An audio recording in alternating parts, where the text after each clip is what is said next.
YouTube channel Official iNews dan nyalakan lonceng. Kembali bersama kami, pemirsa. Majelis Hakim Pengadilan Negeri Jakarta Timur menolak eksepsi atau nota keberatan Muhammad Rizik Syihab dalam kasus kerumunan di Petamburan dan Megamendung. Sidang akan dilanjutkan Senin pekan depan dengan agenda pemeriksaan saksi. Kepala lapas atau rutan menerima tahanan atau mengeluarkan tahanan yang secara fisik berada dalam pengawasannya, dan atas dasar itulah dikeluarkan Perma nomor 4. Putusan sela yang dibacakan Majelis Hakim menyatakan dakwaan jaksa penuntut umum telah dibuat secara cermat, jelas dan lengkap. Pasal yang disebutkan dalam dakwaan juga memiliki hubungan kausalitas. 2001.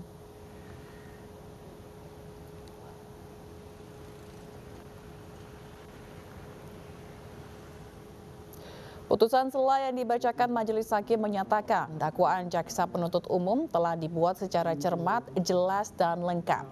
Pasal yang disebutkan dalam dakwaan juga memiliki hubungan kausalitas sehingga patut untuk dibuktikan. Sidang akan dilanjutkan dengan agenda pemeriksaan saksi pada Senin 12 April mendatang. Jaksa penuntut umum akan menghadirkan 10 orang saksi, diantaranya Wali Kota Jakarta Pusat dan pihak Angkasa Pura II. Sementara itu, kuasa hukum Muhammad Rizik Syihab, Aziz Yanuar, menyatakan sudah memprediksi putusan ini.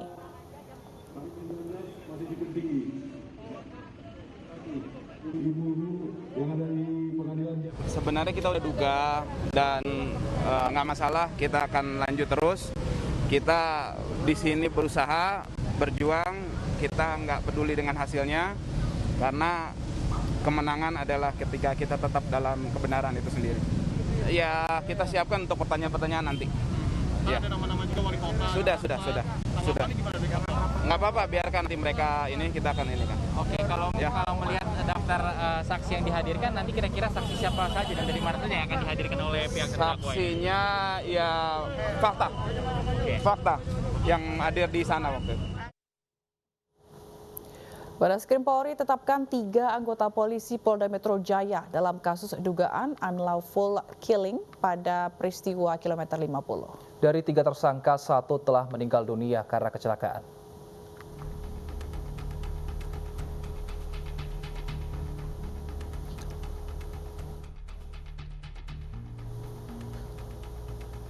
Dalam jumpa pers beberapa saat lalu, Karopenmas Mabes Polri Brigjen Rusdi Hartono mengatakan penetapan tersangka berdasarkan gelar perkara atas kasus penembakan di Tol Cikampek kilometer 50 yang terjadi Desember lalu. Namun 1 orang anggota polisi meninggal dunia karena kecelakaan, sehingga tersisa 2 orang sebagai tersangka.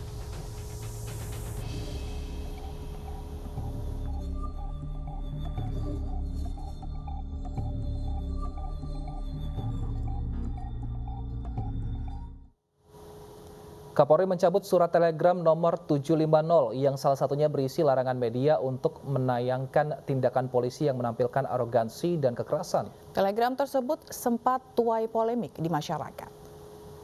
Kebijakan-kebijakan telegram itu hanya untuk internal, ya toh. Kita tidak, sekali lagi, Polri tidak terkait dengan kegiatan-kegiatan jurnalistik. Sekali lagi, Polri menghargai itu. Aktivitas jurnalistik, kebebasan pers, Polri sangat memahami dan menghargai itu. STR itu adalah hanya untuk internal. Bagaimana pengembangan fungsi humas dapat bekerja lebih baik, lebih profesional, dan lebih humanis. Itu harapan dari Polri sendiri. Ternyata, sekali lagi, di luar banyak penafsiran-penafsiran. Oleh karena itu, Polri mengeluarkan STR 759 yang mencabut STR 750. Bahar bin Smith kemarin menjalani sidang dakwaan dalam kasus penganiayaan terhadap sopir taksi online. Bahar menyangkal dakwaan jaksa karena mengaku sudah berdamai dengan korban.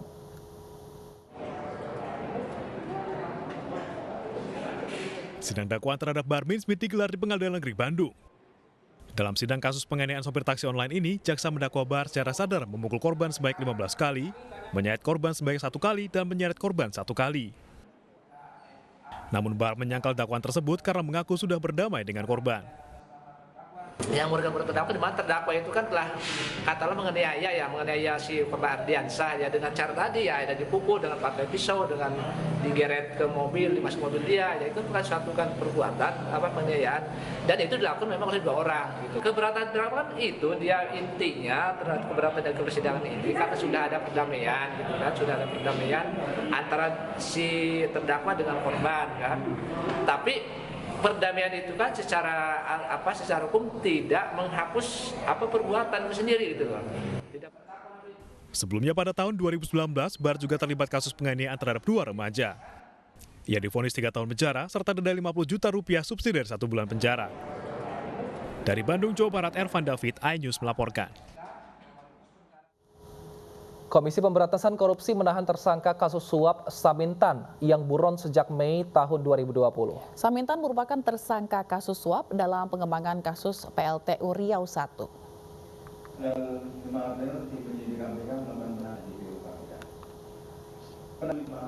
Penyidik KPK menangkap tersangka di sebuah kafe di Bilangan, Jakarta Pusat.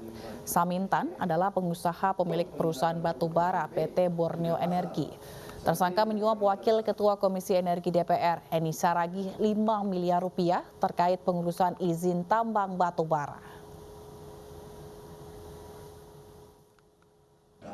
Dengan tertangkapnya DPO ini nanti akan kita gali, ya.